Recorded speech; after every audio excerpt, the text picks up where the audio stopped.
पश्चिम बंगाल में विधानसभा चुनाव है और ऐसे में विधानसभा चुनाव को लेके 15 सालों से ममता बनर्जी का शासन और साम्राज्य बरकरार है और ममता बनर्जी के शासन और साम्राज्य को उखाड़ने के लिए भारतीय जनता पार्टी की ओर से लगातार मशक्कत की जा रही है।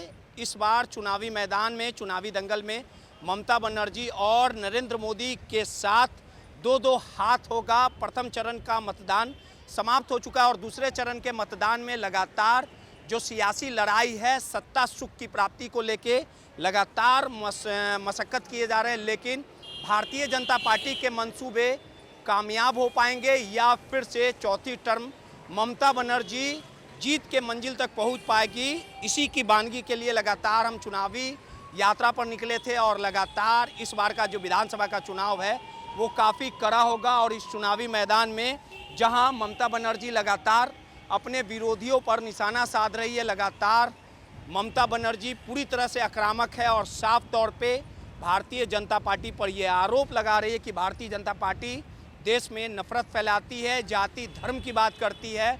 लेकिन बंगाल की जनता इस बार नरेंद्र मोदी को मुंह तोड़ जवाब देगी। वहीं इस बार विधानसभा चुनाव को लेके जो ममता बनर्जी जो पिछले 15 सालों से पश्चिम बंगाल की सत्ता पर काबिज है, सत्ता का साम्राज्य कायम है और ममता बनर्जी जहां अकेले लगातार डटी हुई है, लेडी आयरन के तौर पे ममता बनर्जी की पहचान है। ममता बनर्जी के किले को उठाने के लिए लगातार भारतीय जनता पार्टी यानी बीजेपी के जो बड़े बड़े चेहरे हैं, बड़े बड़े धुरंधर हैं, वो इस बार चुनावी मैदान में उतरे हैं। यानी देश के प्रधानमंत्री, देश के गृह मंत्री, तमाम कैबिनेट के मंत्री, अन्य राज्यों के मुख्यमंत्री पश्चिम बंगाल में डेरा डंडा डाले हुए।